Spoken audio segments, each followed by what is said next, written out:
Hello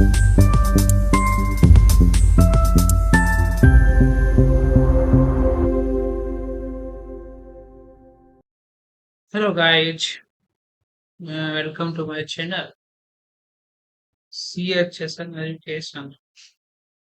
तो हम लोग स्टार्ट करते हैं आज का पहला लेक्चर। टॉपिक का नाम है एटॉमिक स्ट्रक्चर। टॉपिक का क्या नाम है? Atomic structure. बहुत ही प्यारा टॉपिक है। हम लोग स्क्रेच से स्टार्ट करेंगे तो एकदम बेसिक से एडवांस तक जाएंगे। कोई भी दिक्कत ना हो, हम आपको एक एक, एक पॉइंट बताएंगे, बेसिक से लेके एडवांस तक। तो बने रहिए हमारे चैनल को। तो पहला लेक्चर में हम स्टार्ट करते हैं थियोरेटिकल पार्ट। बेसिक से स्टार्ट करते हैं। पहला है हमारा डेल्टन्स एटॉमिक थ्योरी। डेल्टन्स ने जो एटॉमिक थ्योरी दिया था उस पर हम डिस्कस करते हैं।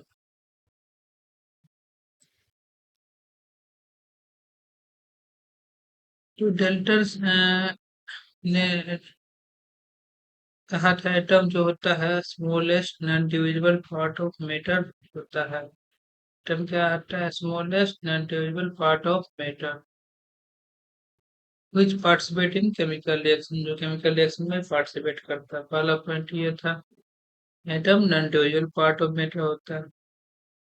दूसरा पॉइंट है एटम्स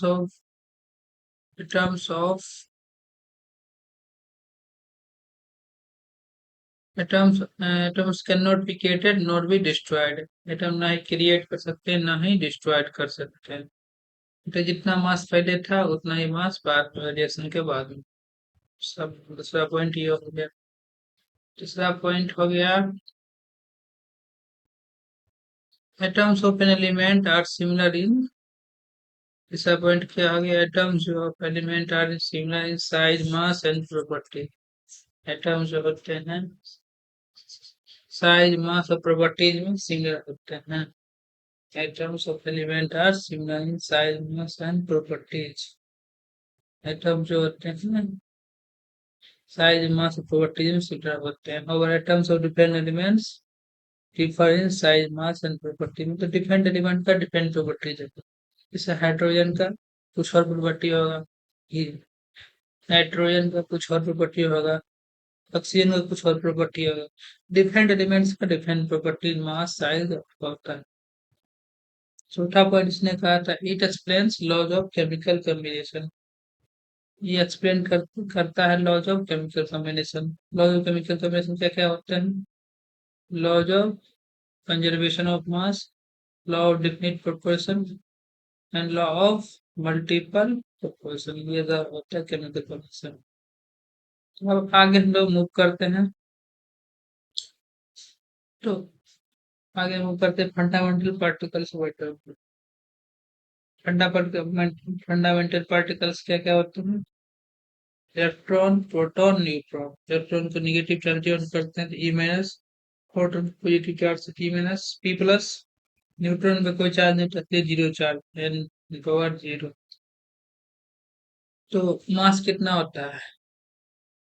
मास इलेक्ट्रॉन का 9.1 into 10^31 kg।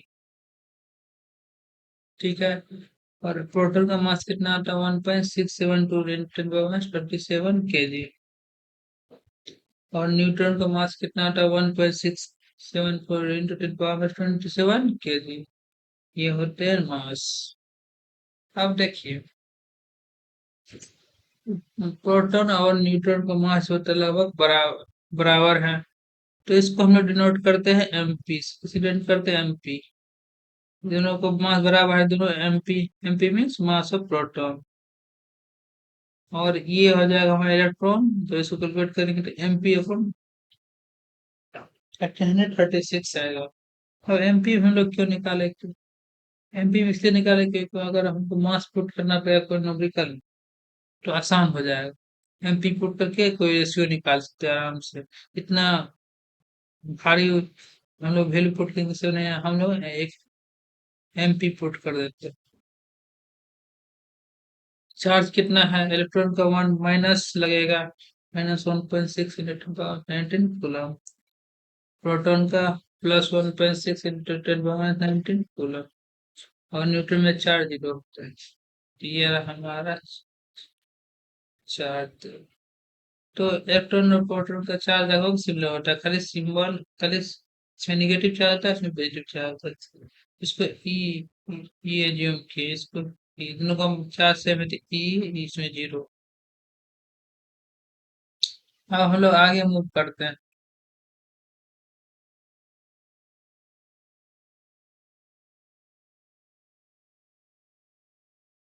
Thompson atomic model. Thomson एक साइंटिस्ट था, उसने सबसे पहले एटॉमिक मॉडल दिया था। एटॉमिक मॉडल कैसा होना चाहिए उसने बताया था। उसने एक एक्सपेरिमेंट किया। एक एक वाटरमेलन लिया। वाटरमेलन में जो अंदर का पार्ट होता है, जिसको हम रेड रेड पार्ट होता है, गुद्दा, उसको रेड पार्ट तो पेन नोट की रेड पार्ट हुआ, रेड पार्ट गुद्दा। इसको इसको क्या लिया गया? इसको पॉजिटिव चार्ज अज्यूम किया गया। बता क्या अज्यूम किया गया? Positive charge. ठीक है।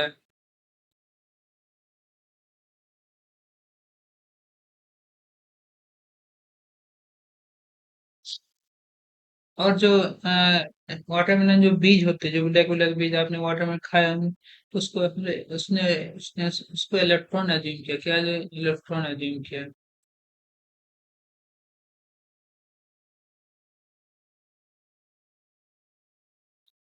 तो फर्स्ट पॉइंट इसमें क्या लिखेंगे? Positive charge sphere. एक उसने अज्यूम किया पॉजिटिव चार्ज स्फीयर। इसमें चार्ज और मास आर यूनिफॉर्मली डिस्ट्रीब्यूटेड। एक पॉजिटिव चार्ज स्फीयर है, इसमें चार्ज और मास यूनिफॉर्मली डिस्ट्रीब्यूटेड। दूसरा पॉइंट है, इसमें इलेक्ट्रॉन्स इम्बेडेड है। ये आप अभी हमने बताया इसमें कि इलेक्ट्रॉन्स इम्बेडेड होता है। This model is also known as plum pudding. इसको क्या बोलते हैं? प्लम पुडिंग और रेजिन पुडिंग या watermelon model. It explains electrical neutrality atom में एक्सपेंड करता है। इलेक्ट्रिकल न्यूक्लियोटिव एटम एक्सपेंड होता है। But this model failed after the success of Rutherford sulfur scattering experiment। But इस मॉडल में बहुत सारी खामियां थी, बहुत सारी इसमें ड्रॉबैक्स थे। तो उसमें इस मॉडल पे जिससे रदरफोर्ड अल्फा स्कैटरिंग एक्सपेरिमेंट आया थी, मॉडल में फेल कर गया क्योंकि इसमें बहुत सारे खामियां थी। ठीक है। तो आगे चलते हैं और रदरफोर्ड का मॉडल लेते हैं। रदरफोर्ड ने क्या क्या क्या किया नेक्स्ट इवेंट में?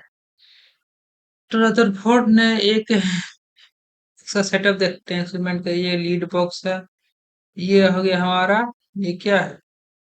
ये हो गया हमारा alpha particles. Radio active substance को बोलते हैं, जिससे हमारा अल्फा पार्टिकल निकलेगा, सोर्स ऑफ अल्फा पार्टिकल।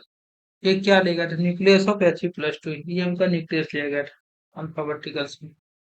एक लीड प्लेट है। ये हो गया हमारा gold coil, thin gold, very thin gold coil है। ये हो गया जिंक स्क्रीन, जेड स्क्रीन। ठीक है, ये रहा। जैसे ही रेडियो एक्टिव अल्फा पार्टिकल यहाँ से अपना रे इमिट करेगा, तो शायद ये फैलेगा। एक डायरेक्शन जाने के लिए हम लोग लीड प्लेट लगाए, जिससे कि एक डायरेक्शन जा सके। एक डायरेक्शन गया, फिर गोल्ड फॉइल भी थिन गोल्ड पर टकराया, टकरा के फिर ये इसमें कहाँ गया? ये जिंक स्क्रीन पे फॉल हुआ। तो ये हमारा कंक्लूजन देखते हैं। ये हमारा गोल्ड फॉइल न्यूक्लियस है। गोल्ड फॉइल बहुत पतला उसका न्यूक्लियस है। इसमें ऑब्जर्व किया गया कि फर्स्ट ऑब्जर्वेशन क्या था इसमें कि most of the alpha particles continue with the straight path. इसमें पहला कंक्लूजन ऑब्जर्वेशन यही है कि मोस्ट अल्फा पार्टिकल्स पास कर गया है इस गोल्ड फॉइल को, बिना डेविएट किए हुए, बिना डिप्लेट किए हुए। ऑलमोस्ट 99% पास कर गया। ठीक है। और कुछ पार्टिकल जो है ना डिप्लेट हो गया। देखिए कुछ पार्टिकल डिप्लेट हो गया, कुछ गिर पे, इसको बोलते हैं। और कुछ पार्टिकल और वो एक पार्टिकल 20,000 पार्टिकल में एक पार्टिकल जो है ना, वो अपने पारा जिस रास्ते से गया उसी रास्ते से वापस गया। देखिए जिस रास्ते से गया उसी रास्ते से वापस आ गया।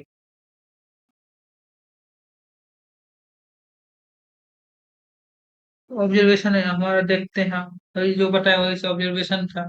Most alpha particles, almost 99% continue with their straight path, continue किया स्टेट पार्ट को, ठीक है। Most alpha particles almost 99% continue with their state path, उसने स्टेट पार्ट को कंटिन्यू किया। तो ये बताया आपको कि एक्सपेरिमेंट में 99% देखिए पास कर गया है, 99% पास कर गया। दूसरा पॉइंट क्या, सम अल्फा पार्टिकल डिफ्लेक्टेड फिर स्मॉल एंगल, मैंने बताया आपको कुछ अल्फा पार्टिकल डिफ्लेक्ट कर गया स्मॉल एंगल पे, जैसे ये हो गया, ये वाला कुछ एंगल पे डिफ्लेक्ट कर गया।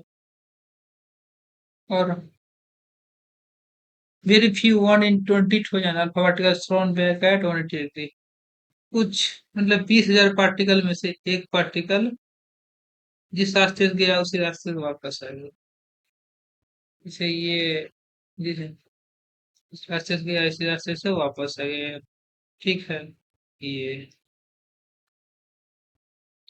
तो तीन हमारा ऑब्जर्वेशन है, तीन ऑब्जर्वेशन है, तीन कंक्लूजन भी होगा। कंक्लूजन कब बढ़ते हैं। पहला कंक्लूजन है most of the atom is empty, most of atom empty, empty का है कि कहा गया क्योंकि 99% हमारा अल्फा पार्टिकल है वो बिना डेविएशन के पास कर गया है। इसका मतलब क्या, एटम खाली है, एटम खाली है तो 19% पास कर गया, मतलब most part of atom empty है। फिर दूसरा पॉइंट है centre of atom is positive charge होना है न्यूक्लियस, सेंटर में क्या है, न्यूक्लियस है जो कि पॉजिटिव चार्ज है। पॉजिटिव चार्ज के पास मास होता है, इसलिए न्यूक्लियस के पास, न्यूक्लियस के अंदर प्रोटॉन न्यूट्रॉन और न्यूट्रॉन होते हैं। तो कुछ है जैसे आ गया, हाँ, क्या बोला कि centre of atom is positive charge होना है न्यूक्लियस, सेंटर जो होता है पॉजिटिव चार्ज न्यूक्लियस होता है। थर्ड पॉइंट पर ही लेते हैं मास ऑफ एटम कंसंट्रेटेड न्यूक्लियस, ठीक है। देखो ऐसे अभी हम लोग देखे कि कुछ रे डिफ्लेक्ट कर गया एंगल पे, और कुछ लोग रे रिबाउंड कर गया, काहे रिबाउंड किया, काहे डिफ्लेक्ट किया, क्योंकि मास रहेगा, मास पे अगर मास नहीं हटा तो पास कर जाता, वहां पे मास है इसलिए डिफ्लेक्ट कर गया, रिबाउंड कर गया अपने पाथ को। इसलिए प्रूव करता है कि एटम एटम के अंदर charge part center of atom positive charge और न्यूक्लियस होते हैं। Most of mass of atom, mass किसमें आता है, न्यूक्लियस में आता है। ये इस एक्सपेरिमेंट से ये सब प्रूव हुआ। चलिए अब आगे बढ़ते हैं। एक स्लाइड पर अब हम लोग डिफाइन करते हैं कुछ और पार्ट बात करते हैं, जैसे आगे बढ़ते हैं। जैसे साइज ऑफ एटम होता है, एटम का साइज, एटम होगा तो एटम का साइज भी होगा, एटम का साइज किसे निकालेंगे, एटम का साइज निकालते 10 power 5 into size of nucleus, जितना साइज ऑफ न्यूक्लियस होगा उसमें 10 पावर 5 मल्टीप्लाई कर देंगे, साइज ऑफ एटम आ जाएगा। वॉल्यूम एटम किससे निकलेंगे, 10 एटम इक्वल टू क्या आता है, 10 power 15 into volume nucleus, volume nucleus होता है। अब एक रिलेशनशिप होता है, रिलेशनशिप किसमें किसमें होता है, रेडियस ऑफ न्यूक्लियस और मास नंबर। रेडियस न्यूक्लियस जो होता है R, R R into 1 power, radius directly क्या आता है, एक और 1/3 यहाँ पे, ये क्या हमारा मास नंबर है, और क्या radius nucleus, radius of nucleus और मास नंबर, मास नंबर में क्या रिलेशन आ गया, रेडियस डायरेक्टली तो एक और 1/3, ठीक है। यहाँ पे अगर क्वेश्चन कॉन्स्टेंट हटाएंगे तो आर नॉट देना पड़ेगा। आर नॉट की वैल्यू क्या, आर नॉट की क्या करें, radius of nucleus of H atom, value कितना है 1.33 फर्मी और 1.33 पावर 15 मीटर। इसी पे एग्जांपल करते हैं। Determine the radius of nucleus of, radius निकालना है एल्युमिनियम एटम का, ठीक है। तो आर बराबर R not equal 1/3, mass number कितना है एल्युमिनियम 27 डाल देंगे, आर नॉट के लिए पुट करेंगे, आंसर आ जाएगा।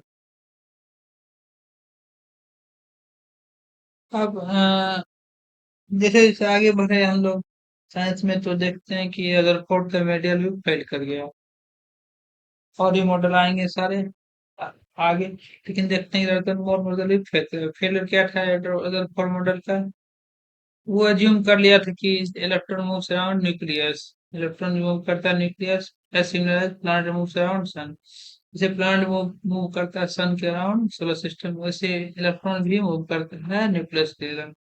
बट ये सही नहीं हो, क्योंकि मैक्सवेल थ्योरी के according when charge particle moves, जब इलेक्ट्रॉन मूव करेगा न्यूक्लियस के अराउंड, तो continuously lose its energy, energy lose करेगा, एनर्जी लूज करेगा, ठीक है। If electron loses its energy then it will come closer to nucleus and finally falls into. अगर electron continuously lose करेगा energy, तो न्यूक्लियस के काफी क्लोज आते जाएगा, न्यूक्लियस के क्लोज आते जाएगा और फाइनली न्यूक्लियस में गिर जाएगा। और चौथा पॉइंट का क्या था, if electron continuously lose its energy then atomic spectrum should be continuous, atomic spectrum continuous होगा। बट एक्चुअल एटॉमिक स्पेक्ट्रा जो होता है वो डिसकंटिन्यूअस लाइन स्पेक्ट्रम होता है। समझ में आ रहा है? तो अगर कोई एटम कंटिन्यूअसली एनर्जी लूज करेगा तो उसका एटॉमिक स्पेक्ट्रम क्या कंटिन्यूअस आएगा, बट इसका क्या डिसकंटिन्यूअस। ये सारी खामियां थी रदरफोर्ड के मॉडल में। अब नेक्स्ट वेरी इंपॉर्टेंट टॉपिक जाते हैं हम लोग, रिप्रेजेंटेशन ऑफ एलिमेंट, एलिमेंट को कैसे रिप्रेजेंट करते हैं। तो ये होगा एक एलिमेंट एक्स, ये हो गया हमारा मास नंबर, ये हो गया एटॉमिक नंबर, ये मतलब मास नंबर, मास नंबर, ठीक, ये मतलब मास नंबर,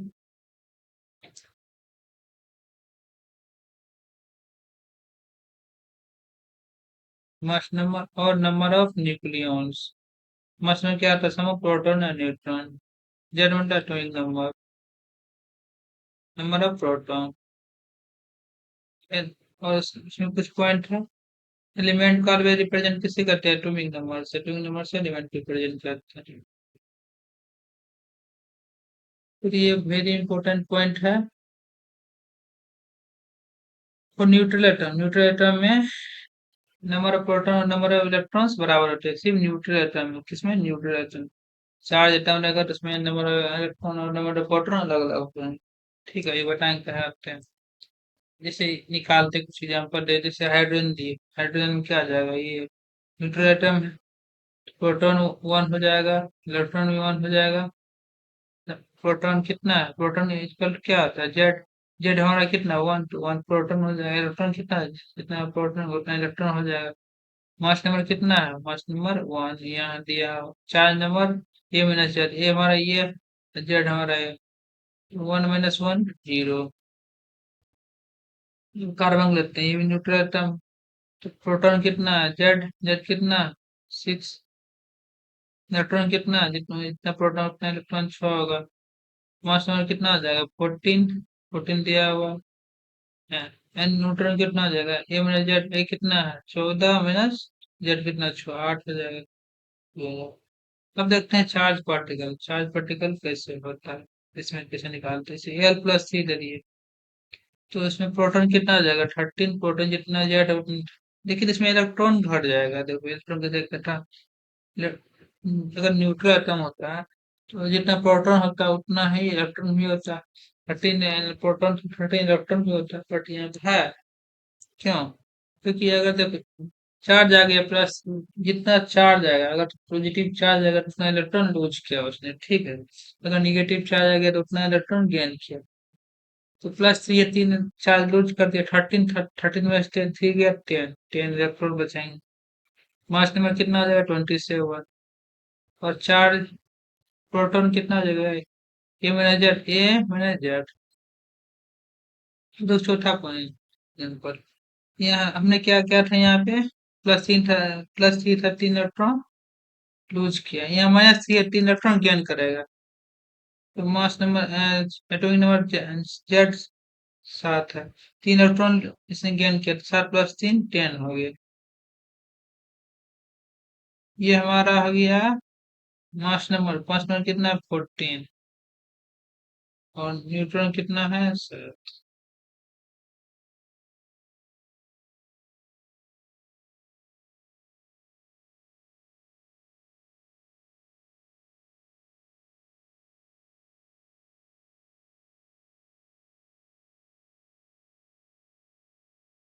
तो इस लेक्चर में इतना ही, आगे हम लोग और भी बढ़ाएंगे, बट इस लेक्चर में इतना ही। Okay bye.